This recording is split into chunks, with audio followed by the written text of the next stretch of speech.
Мәскәүдә 2012 елның майында Сызлык мәйданындагы протест чарасындагы чуалышларда катнашуда гаепләнгән 4 кеше 2,5 алып 3,5 елга кадәр төрмә җәзасына хөкем ителде.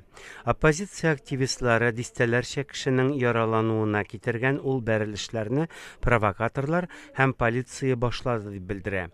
Владимир Путинның президент кәнәфиенә кайтуына каршы митингтагы ул чуалышларга бәйле рәвештә барлыгы 28 кеше иректән мәхрүм ителде.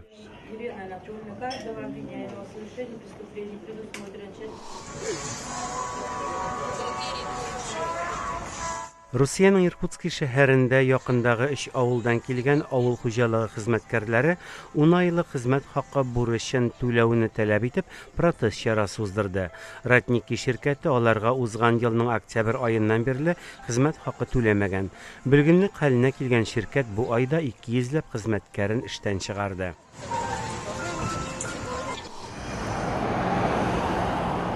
Казакстандагы берничә ширкәтнең машина ягулыгын шикләнгән күләмдә генә сата башлавы халыкта ягулык кытлыгы башланырга мөмкин дигән борчу тудырды. Кайбер бензин станцияләре бер машинага 20 литрдан артыграк бензин бирми башлады.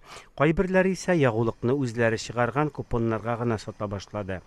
Казакстандагы Русия ширкәтләре шул исәптән Газпромда ягулыкны шикләнгән күләмдә генә сата.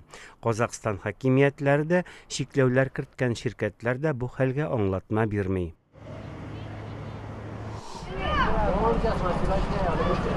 Әфганстанда гаделлек таләп итү дип аталган оешма илдә соңгы 3 дистә елдагы сугыш җинаятьләрен һәм башка көч куллануларны сурәтләүче фотолар тәкъдим итте.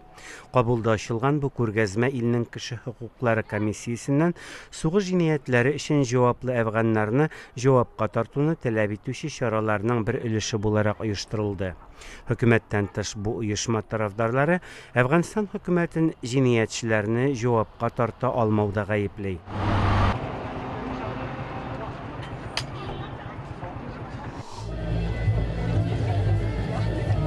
16-17 август көннәрендә Булгарда беренче тапкыр Бөек Булгар тарихи фестивале оештырылды.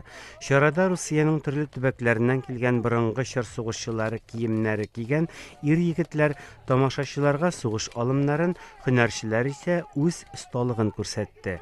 Бәйрәмгә 10 меңнән артык кеше җыелды.